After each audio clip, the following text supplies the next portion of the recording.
ನಮಸ್ಕಾರ ವೀಕ್ಷಕರೇ, ನಾನು ಶ್ರೀಕಾಂತ್ ಮಠಪತಿ. SM ಸುದ್ದಿಮಿತ್ರ ಚಾನಲ್ಗೆ ಸುಸ್ವಾಗತ. ಮಾಲಿಂಗ್ಪುರ್ ಅರ್ಬನ್ ಕೋಆಪರೇಟಿವ್ ಬ್ಯಾಂಕಿನ ಮಾಲಿಂಗ್ಪುರ್ 47ನೇ ವಾರ್ಷಿಕ ಸರ್ವಸಾಧಾರಣ ಸಭೆ ರವಿವಾರ 14/9/2025 ಸ್ಥಳೀಯ ಶ್ರೀ ಟೋನ್ಪಿನಾಥ್ ಕಲ್ಯಾಣ ಮಂಟಪದಲ್ಲಿ ಜರುಗಿತು. ಬ್ಯಾಂಕಿನ ಅಧ್ಯಕ್ಷ ಶೇಖರ್ ಅಂಗಡಿ, ಉಪಾಧ್ಯಕ್ಷ ಗಿರ್ಮಲಪ್ಪ ಕವಾಡಿ, ನಿರ್ದೇಶಕರು ಮಾಲಿಂಗಪ್ಪ ಕೋಳಿಗುಡ್, FH ಕುಂಟೋಜಿ, ಅಕ್ಷತಾ ಅಲಗತ್ತಿ, ಕಾನೂನು ಸಲಹೆಗಾರ ಮಹೇಶ್ ಬಡಿಗೇರ್ ಇನ್ನಿತರು ನಿರ್ದೇಶಕರು ಜ್ಯೋತಿ ಬೆಳಗಿಸಿ ಚಾಲನೆ ನೀಡಿ ವೇದಿಕೆ ಮೇಲೆ ಉಪಸ್ಥಿತರಿದ್ದರು. ಸಭೆಯ ಅಧ್ಯಕ್ಷತೆ ವಹಿಸಿ ವರದಿ ವಾಚನ ಮಾಡಿದ ಅಧ್ಯಕ್ಷ ಶೇಖರ್ ಅಂಗಡಿ, ಬ್ಯಾಂಕು ಪ್ರಸಕ್ತ ಸಾಲಿನ 51,38,000 ನಿವ್ವಳ ಲಾಭ ಗಳಿಸಿದೆ. ಜಿಲ್ಲಾ DCC ಬ್ಯಾಂಕಿನಿಂದ ದ್ವಿತೀಯ ಸ್ಥಾನ ಪ್ರಶಸ್ತಿ ಪಡೆದಿದ್ದು, ಬ್ಯಾಂಕಿನ ಪ್ರಗತಿಗೆ ಸಹಕಾರ ನೀಡಿದೆ. ಠೇವಣಿದಾರರು, ಸಾಲಗಾರರು, ಹಿತೈಷಿಗಳು, ನಿರ್ದೇಶಕರು, ಮಂಡಳಿಗೆ, ಸಿಬ್ಬಂದಿಗೆ ಕೃತಜ್ಞತೆ ತಿಳಿಸಿದರು. ಮಾಜಿ ಬ್ಯಾಂಕಿನ ಅಧ್ಯಕ್ಷ ಹಾಗೂ ನಿರ್ದೇಶಕ ಮಾಲಿಂಗಪ್ಪ ಕೋಳಿಗುಡ್ ಮಾತನಾಡಿ, ರಿಸರ್ವ್ ಬ್ಯಾಂಕಿನ ಆದೇಶದಂತೆ ಗ್ರಾಹಕರು ಹೆಚ್ಚಿಗೆ ಠೇವಣಿ ಮಾಡಿದರೆ ಇನ್ನೂ ಬ್ಯಾಂಕ್ ಪ್ರಗತಿ ಸಾಧಿಸಲು ಸಾಧ್ಯ ಎಂದು ಮನವಿ ಮಾಡಿದರು. ಹಿರಿಯರಾದ ದರ್ಯಪ್ಪ ಸಾಂಗ್ಲಿಕರ್, ಶ್ರೀಪಾದ್ ಗುಂಡಾ, ಮಹದೇವ್ ಕೋಳಿಗುಡ್, ಜಮೀರ್ ಯಕ್ಷಂಬಿ ಮಾತನಾಡಿದರು. ಬ್ಯಾಂಕಿನಲ್ಲಿ ಹೆಚ್ಚಿನ ವಹಿವಾಟ, ಠೇವಣಿ ಸಂಗ್ರಹ, ಪಿಗ್ಮಿ ಸಾಲ ಮರುಪಾವತಿ ಮಾಡಿದ ಸದಸ್ಯರಿಗೆ ಬ್ಯಾಂಕಿನ ವತಿಯಿಂದ ಸನ್ಮಾನ ಮಾಡಿ ಕಾರ್ಯಕ್ಕೆ ಮೆಚ್ಚುಗೆ ವ್ಯಕ್ತಪಡಿಸಿ ಇಂತಹ ಕಾರ್ಯಗಳನ್ನು ಮುಂದುವರಿಯಲಿ ತಮ್ಮ ಸಹಕಾರ ನೀಡುವುದಾಗಿ ತಿಳಿಸಿದರು. ಹಾಗೂ ATM ತೆರೆಯಲು ಸಲಹೆ ನೀಡಿದರು. ಷೇರುದಾರರಿಗೆ 10% ಲಾಭಾಂಶ ಕೊಡಲು ಸಭೆಯಲ್ಲಿ ತೀರ್ಮಾನಿಸಲಾಯಿತು. ಈ ಸಂದರ್ಭದಲ್ಲಿ SLC ಪರೀಕ್ಷೆಯಲ್ಲಿ ಹೆಚ್ಚಿನ ಅಂಕ ಗಳಿಸಿದ ವಿದ್ಯಾರ್ಥಿಗಳಿಗೆ ಹಾಗೂ ಅವರ ಪಾಲಕರಿಗೆ ಸನ್ಮಾನಿಸಲಾಯಿತು. ಸಮಾರಂಭದಲ್ಲಿ ಗಣ್ಯವರ್ತಕರಾದ ವೆಂಕಣ್ಣ ಗುಂಡಾ, ಭೀಮ್ಸಿ ವಸೂರ್, ಚೆನ್ನಪ್ಪ ಪಟ್ಟಣಶೆಟ್ಟಿ, ನಿಂಗಪ್ಪ ಬಾಳಿಕೈ, ಅಶೋಕ್ ಅಂಗಡಿ, ಶಿವಲಿಂಗಪ್ಪ ಕೊಡಗನೂರ್, ಸಂಗಪ್ಪ ಹಲ್ದಿ, ಗುಲ್ಲೇಶ್ ಅಮ್ಮನಿಗೆ, ಈರಣ್ಣ ಅಲಗತ್ತಿ, ಸಲೀಂ ಕರೋಸಿ, ಅನೇಕ ಗಣ್ಯರು, ಮಹಿಳಾ ಸದಸ್ಯರು, ಪತ್ರಕರ್ತರು ಹಾಗೂ ಸಿಬ್ಬಂದಿ ಹಾಜರಿದ್ದರು. ಬ್ಯಾಂಕ್ ನಿರ್ದೇಶಕ ಮಹದೇವ್ ಮಾರಾಪುರ್ ಪ್ರಾಸ್ತಾವಿಕ ಭಾಷಣ ಮಾಡಿದರು. ವ್ಯವಸ್ಥಾಪಕ SM ಗುಂಡಾಳ್ ಅಡಾವು ಪತ್ರ ಓದಿದರು. ಪತ್ರಕರ್ತ ನಾರಾಯಣಗೌಡ ಉತ್ತಂಗಿ ಕಾರ್ಯಕ್ರಮಕ್ಕೆ ನಿರೂಪಿಸಿದರು. ವರದಿ ಲಾಲ್ಸಾಬ್ ನಗಾರ್ಚಿ. ನಮಸ್ಕಾರ. ಮತ್ತು ಅಲ್ಲಿ ಲಾಭಾಂಶ ಕಡಿಮೆ ಆದದ್ದಕ್ಕೆ ಈಗ ರಿಸರ್ವ್ ಬ್ಯಾಂಕಿನವರ ಲೈಸೆನ್ಸನ್ನು ಬಂದ್ ಮಾಡಿದ್ದಾರೆ. ಆದ ಕಾರಣ ನಾಳೆ ನಮ್ಮ ಪರಿಸ್ಥಿತಿನೂ ನಿಮ್ಗೆ ಹೇಳಿದ್ರೆ ನಮ್ಮಲ್ಲಿ 11 ಕೋಟಿ ರೂಪಾಯಿ ಡಿಪಾಸಿಟ್ ಇತ್ತು, ಈಗ 7 ಕೋಟಿ ಬಂದೈತಿ. 4 ಕೋಟಿ ಡಿಪಾಸಿಟ್ ಕಡಿಮೆ ಆಗೈತಿ. ಡಿಪಾಸಿಟ್ ಕಡಿಮೆ ಆತಂದ್ರೆ ಬ್ಯಾಂಕಿನ ಪರಿಸ್ಥಿತಿ ಸರಿಯಾಗಂಗಿಲ್ಲ. ಈಗ ನಿಮ್ಗೆ ಹೇಳಿದ್ರೆ RBI ಅವರು 2 ವರ್ಷಕ್ಕೊಮ್ಮೆ ನಮ್ಮಲ್ಲಿ ಇನ್ಸ್ಪೆಕ್ಷನ್ ಬರ್ತಾರೆ. ಇನ್ಸ್ಪೆಕ್ಷನ್ ಬಂದಾಗ ನಮ್ಮ ಪರಿಸ್ಥಿತಿ, ನಮ್ಮ ಬ್ಯಾಂಕಿನ ಪರಿಸ್ಥಿತಿ ಏನಿದೆ ಅಂತ ನೋಡ್ಕೊಂಡು ಅವರು ಮುಂದೆ ಆಕ್ಷನ್ ತಗೋತಾರೆ.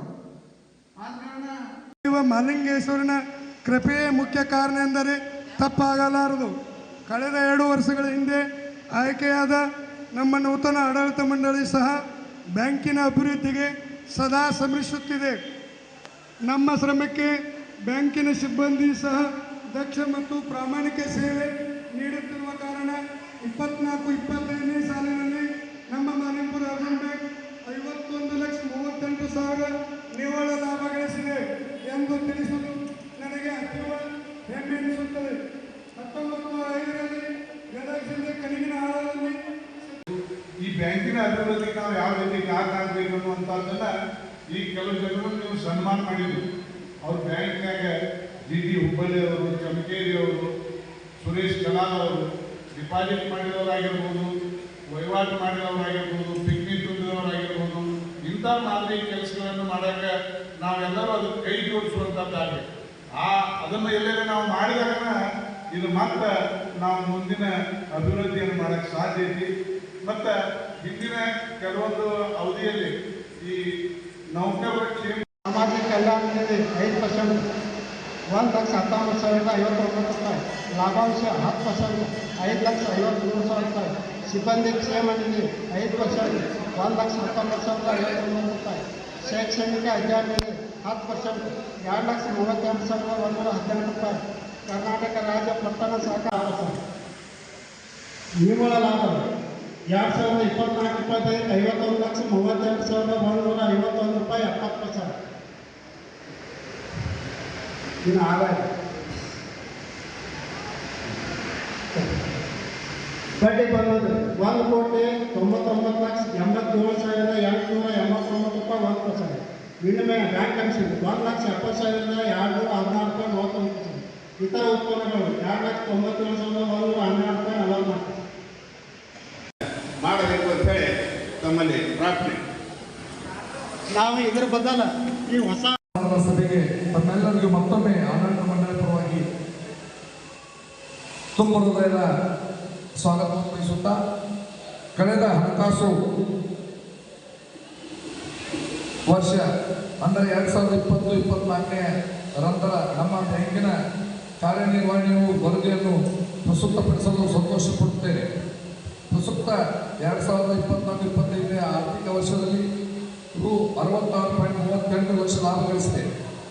ಆದಾಯ ತೆರಿಗೆ ಪಾವತಿಸಿ ನಂತರ ರೂಪಾಯಿ 51,38 ಲಕ್ಷಗಳಷ್ಟು ನಿವ್ವಳ ಲಾಭ ಗಳಿಸಿರುತ್ತದೆ. ಈ ಸಾಲಿನಲ್ಲಿಯೂ ಸಹ ಬ್ಯಾಂಕಿನ ವಸೂಲಾತಿ ಉತ್ತಮವಾಗಿದ್ದು ಬ್ಯಾಂಕಿನ ಜೀರೋ ನಿವ್ವಳ NPA ಅನುತ್ಪಾದಕ ಆಸ್ತಿ ಹೊಂದಿರುತ್ತದೆ.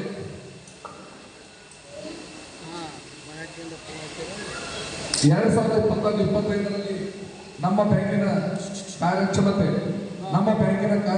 ಒಟ್ಟಾರೆ ತೃಪ್ತಿಕರವಾಗಿದ್ದು ಬ್ಯಾಂಕಿನ ಶಕ್ತಿ ಮತ್ತು ಸ್ಥಿರಸ್ಥಾಪತ್ವಕ್ಕೆ ಸಾಕ್ಷಿಯಾಗಿದೆ. ಬ್ಯಾಂಕಿನ ಕಾರ್ಯಕ್ಷಮತೆಯು ಸಂಕ್ಷಿಪ್ತ ಮುಖ್ಯಾಂಶಗಳು ಹೀಗಿವೆ. ಪ್ರಚಲಿತ ಸವಾಲುಗಳ ನಡುವೆಯೂ 31/3/2025ರ ಕೊನೆಗೊಂಡ ವರ್ಷದಲ್ಲಿ ಬ್ಯಾಂಕಿನ ಒಟ್ಟಾರೆ ರು 20-26.51 ಲಕ್ಷ ವಹಿವಾಟು ಇದ್ದು ಇದರಲ್ಲಿ 1139.72 ಲಕ್ಷ ಠೇವು ಮತ್ತು ರೂಪಾಯಿ 725.21 ಲಕ್ಷಗಳ ಸಾಲ ಮತ್ತು ಮುಂಗಡ ಹಣ ಸೇರಿವೆ. ಬ್ಯಾಂಕಿನ ಚಾಲ್ತಿ ಹಾಗೂ ಉಳಿತಾಯ ಖಾತೆಗಳ CASA ಉತ್ತಮ ಬೆಳವಣಿಗೆಯಾಗಿದೆ. 31/3/2025ರಂದು ಒಟ್ಟು CASA ಠೇವಣಿಗಳು ರೂಪಾಯಿ 250.39 ಲಕ್ಷ ಗಳಷ್ಟಾಗಿದೆ. ಇದು ಒಟ್ಟಾರೆ ಠೇವಣಿಯ ಶೇಕಡಾ 21